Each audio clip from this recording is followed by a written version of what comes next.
அந்த அறிவிப்பால் அன்ப தருவாளே சின்ன அறிவிப்பும் இன்று சுடுவாளே நீயும் தும்மிடி தும்மிடி ஆயுசு நூறாக என் உயிர் உன்னோட பத்திர சொத்தாக என் பார்வை உன்னோடு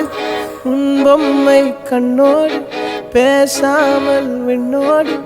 நாம் மிதந்து போவோம் காதாரா அடியாளோ நான் தாங்க மாறோடு